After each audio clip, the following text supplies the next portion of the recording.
So I wanted to talk to you guys about a new game called MadTale, and it just had its soft launch yesterday, and I've been playing it quite a bit. So full disclosure, the company actually reached out to me to see if I would be willing to try out the game, which is how I first heard about it. But I'm not working with them like I do with Dislight. There's no kickbacks, there's no extra rewards or anything like that. Now, this is the intro to the game, and it is just really charming. And the design, the coloration, it's just amazing. It reminds me of that one show, Over the Garden Wall. I'm not sure if you've seen it, but it's pretty much the same sort of style. And the characters all seem to be related to the old Grimm fairy tales. So you have like Cinderella and Snow White, and they take on much different roles than you might expect. Now you can see some of the gameplay, where you have an overview or overmap on the top, and the bottom you have kind of like an auto battler. It reminds me very much of like AFK Arena or something of that sort. So this is going to be my initial impressions, and we're just going to go over some things. This is like one of the basic characters you get. As you can see, there's different elements and also like a light and dark version of things. And this game, like others, has different classes and stuff like that. We can see that this one's a warrior, strength partner, and typically a tank. And they also have different stats or different skills. And you unlock more of these by actually leveling up the character, which is much more like AFK Arena. Now, it is pretty typical in the fact that we want to upgrade our characters and then we also want to gear them. And that's really not too different than what we've experienced in many other gacha games, so nothing should seem too unfamiliar to you. Now, typically I skip stories in most of these games. I'm not really interested in that. I'm more interested in the strategy and kind of like the mechanics side of things, but I have to say, it's been a bit of fun. I am really surprised. I wonder if that's just because the scenes are so charming, but I like it.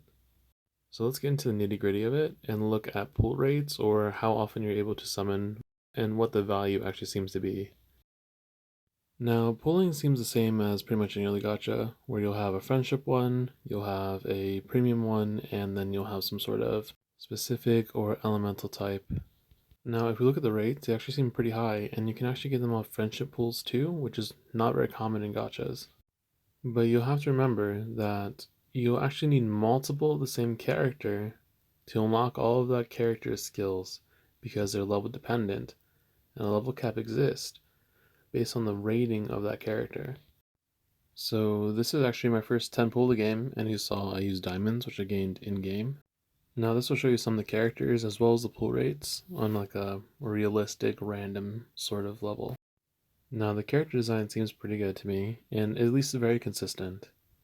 Now I can't give you an exact of like who's the best or what's the meta or anything like that, but I can at least tell you that you have access to quite a few summons throughout the game. Now epics will really require additional epics to upgrade their level cap, like this one, and that will give them more access to different abilities. So that's sort of what I was talking about earlier. So now we'll look at the monetization a bit, and this is where I have some qualms with the game. Now you'll notice that all my prices are in Norwegian crowns, just divided by 10, and that's the price in US dollars.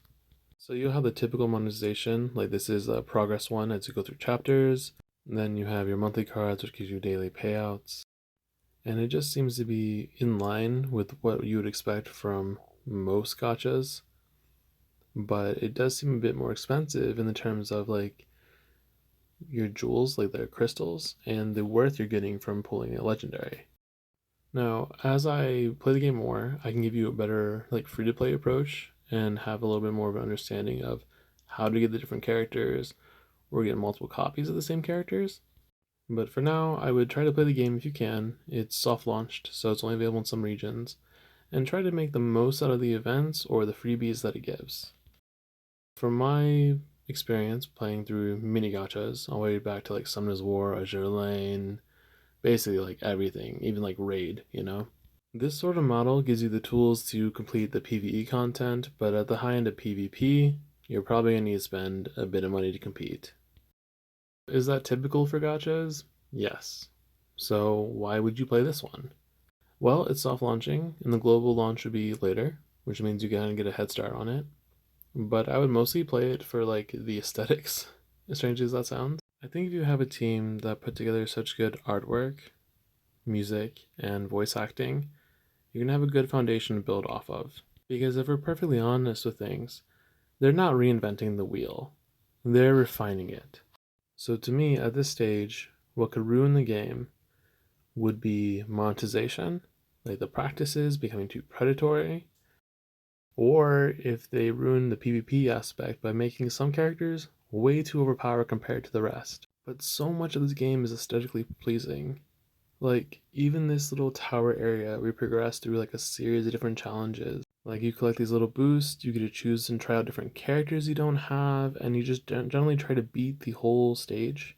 Now, it's not just that, but it's also the small details and the time that seems to be involved in really making these things shine.